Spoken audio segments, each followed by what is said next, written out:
Ini lebih bagus daripada One Piece, tapi ini juga One Piece. Yes, gue bakal ngomongin salah satu spin-off terbaru dari One Piece, yaitu One Piece Heroine, yang keren banget. Gue nontonnya juga sambil berkaca-kaca, karena ini cerita sederhana yang sangat-sangat gue rindukan dari nafas-nafas romance daun One Piece yang semakin luntur. Jadi kenapa gue suka sama anime ini? Padahal anime ini tuh agak-agak SJW banget sebenarnya, tapi gue bodo amat. Gue suka banget. Kenapa bisa begitu, no?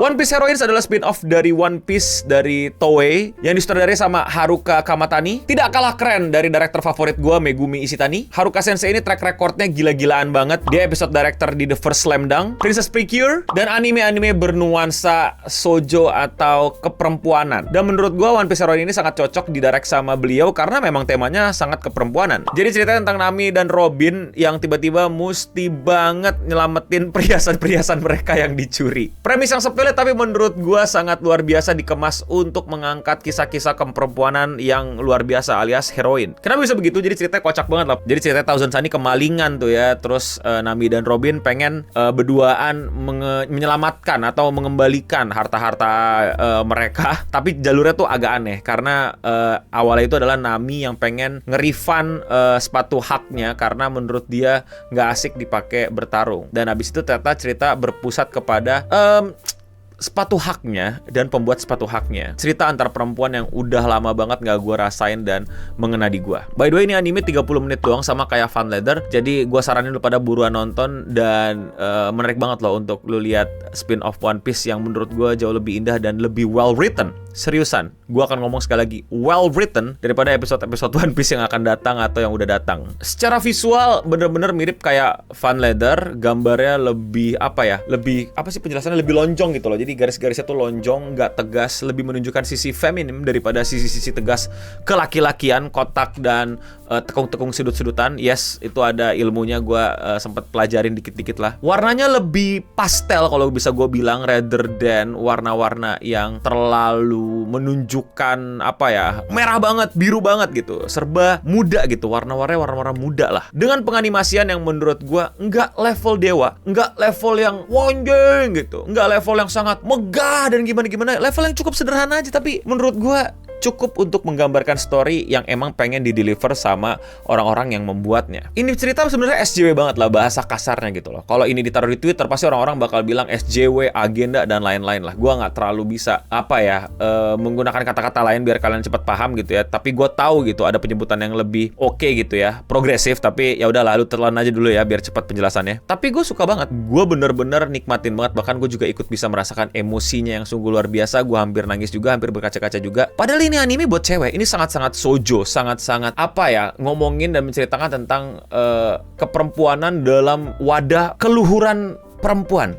Seriusan deh. Jadi kayak semacam sisi lain One Piece yang sangat steroid, sangat cowok, sangat nakama gitu. Berjuang bersama bareng menjadi raja bajak laut. Di sisi lain kita bisa dapetin perjuangan Nami dan Robin gitu, yang bergesekan ceritanya dengan sosok perempuan juga yang mungkin dalam hidupnya nganggap diri dia nggak worth it, diri dia nggak mampu, diri dia cuma bisa bergantung sama cowok. Tuh kan bahasanya SJW Twitter banget gitu. Tapi gue nikmatin. Well, ini bukan gimana ya, gue bukan mendeklar bahwa gue nggak suka film-film SJW. Gue banyak banget film-film SJW yang gue suka, cuman mungkin banyak yang belum tahu. Gue akan bantu klarifikasi di sini ya. Yang nggak ngerti lu yang mesti klarifikasi, gue nyusahin banget ya. Tapi gini, gue itu gak ada masalah sama film agenda, film SJW, film feminisme, film agenda LGBT dan lain. Gue sampai sekarang nggak pernah kayak nggak pernah, wah kalau ini nggak nonton. Gue sih nggak gitu ya orangnya. Gue nonton aja. Kalau bagus ya bagus, kalau nggak bagus ya nggak bagus. Tapi memang kadang beberapa film saking ngototnya sama agendanya, mereka nggak bisa menuangkannya itu dalam sebuah wadah yang enak untuk ditonton. Jadinya bikin enak. One Piece ini menurut gue yang heroin itu sangat-sangat indah, sangat-sangat kembali mengangkat nilai-nilai keperempuanan yang sangat-sangat makin luntur di dalam One Piece. Bagaimana Nami yang kita tahu cuma jadi yaitu dan Robin, dan di sini Nami dan Robin menjadi MC dari cerita ini, yang dimana ada Luffy, ada kawan-kawannya, tapi gue suka banget bagaimana mereka menyembunyikan muka pria-pria MC utama dalam Straw Hat Crew itu dengan cara yang unik sekali gitu. Untuk penonton berfokus, ya kita lagi nggak ngomongin Luffy, Sanji, Zoro, Usopp, Franky, Chopper, ada siapa lagi sih, gue lupa, Jinbe,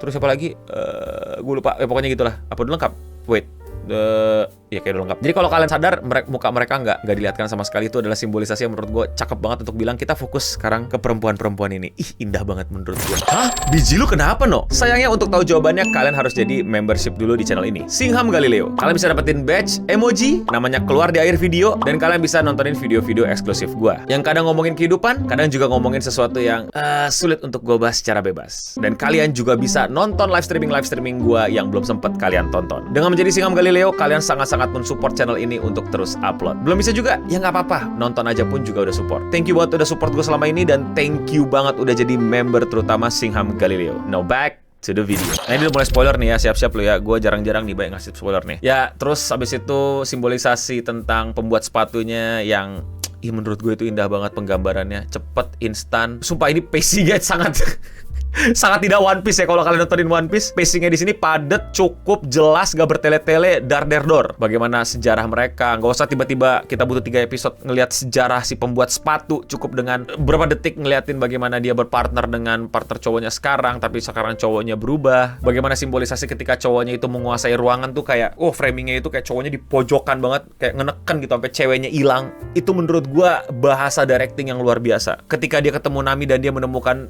harapan, cahaya itu muncul gitu menyinari mukanya. Ketika cowok itu datang tiba-tiba gelap lagi. Workshopnya jadi terang, jadi luar biasa indah. Terus tiba-tiba tertutup tirai lagi karena itu cowok datang. Sebuah pesan-pesan tersirat yang indah buat gue sebagai penikmat anime yang gue udah dewasa juga. Jadi gue cukup mengerti tentang simbolisasi-simbolisasi tersebut, dan gue juga belajar mengenai bahasa dan simbol di kuliah gue. Jadi menyenangkan banget men. Pesannya memang sangat anti patriarki sekali ya, yaitu ya cowok ngontrol, menguasai, kapitalis, terus tiba-tiba cewek berusaha untuk sesimpel bikin sepatu untuk cewek, yang lebih fit untuk cewek, yang lebih mengerti cewek, perempuan ke perempuan. Sangat-sangat standar keperempuanan sekali, dan gue suka sih. Gue jujur suka dan senang, dan juga mengerti. Dan gue sangat-sangat bisa menangkap pesan dari pembuat ini dan director ini untuk mengangkat isu keperempuanan dalam anime yang harusnya shonen ini. Jadi ya gue sangat sarankan kalian nonton.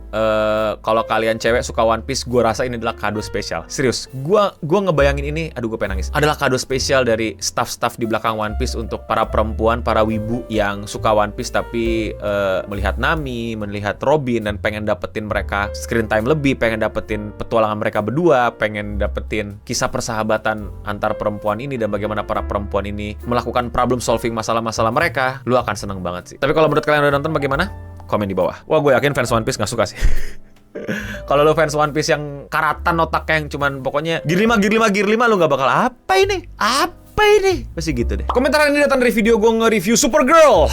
Tonton deh kalau belum kalian nonton biar gue gak sendirian puyeng nontonnya. Komentarnya datang dari Draw. Lah iya, baru sadar saya orang-orang di Krypton ngomong pakai bahasa Krypton, tapi orang-orang dari planet lain ngomong pakai bahasa Inggris semua. Supergirl. Nah itu Supergirl contoh film yang menurut gue terlalu banyak agenda yang pengen dimasukin, tapi kemampuan filmmakingnya masih sangat di bawah rata-rata. Mau komentar kalian dibacakan? Komen aja di bawah. Dan ya, sekian Radio Singham untuk episode kali ini. Gue udah mending pamit undur diri. Thank you buat semua para member.